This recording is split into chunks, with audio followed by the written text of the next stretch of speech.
আমরা কিন্তু নিমন্ত্রণ বাড়িতে গেছিলাম, ওখানে কিন্তু খুব ভালো খাওয়া হয়েছে, মানে প্রচণ্ড ভালো। ঠিক আছে, তো আমরা কিন্তু এখন বাড়িতে চলে এসেছি। মা একজনের সাথে কথা বলছে, জানি একটু বেশি আকাশ দেখা যাবে, কেন আমি ব্যাক ক্যামেরা করছিলাম গাইস। আর পুরো হাঁপিয়ে গেছি গাইস, মানে প্রচণ্ড গরম, আজকে প্রচণ্ড গরম পড়েছে। সঙ্গে আজকে আবার নিমন্ত্রণ বাড়ি ছিল, আরেক জায়গা আছে সেটা রাত্রেবেলা, কিন্তু ওইটা না প্রচণ্ড দূর, বাড়ির সামনে হলে তাও যেতে পারতাম, কিন্তু ওটা প্রচণ্ড দূর, তার জন্যই কিন্তু গাইস আমরা যেতে পারবো না। এবার দিয়ে কিন্তু গাইস আপনারা রোজ দেখতে পারবেন না ব্লগ, কেন বলুন তো?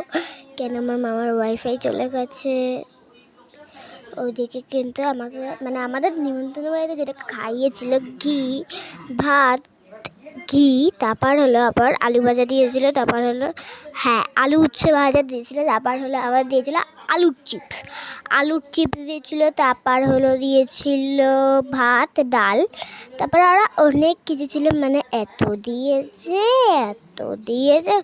আমার কিন্তু মনে নেই, এই কটা মনে ছিল। মামা ওদিকে গেছিল, কিন্তু ওদিকে মামার রাগ হয়েছে, তারপর আবার বাড়িতে ফিরে চলে এসেছে, তার জন্যে এক মুশকিল হয়ে গেছে। পুরো হাঁপিয়ে গেছি গাইজ, মানে কি বলবো।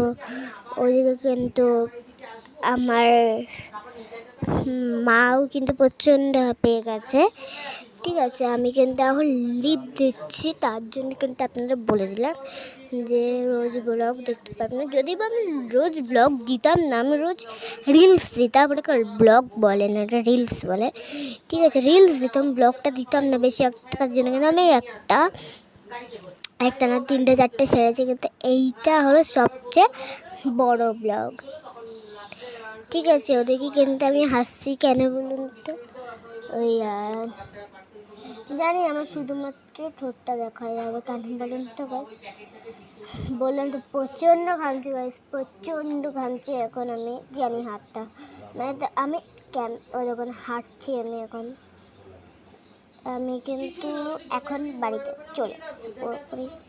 ঠিক আছে, তখন মানে হাঁটছিলাম, তো এখন কিন্তু পুরোপুরি বাড়িতে চলে এসেছি। মামা কিন্তু রাগের মধ্যে বসে আছে ওদিকে। ঠিক আছে,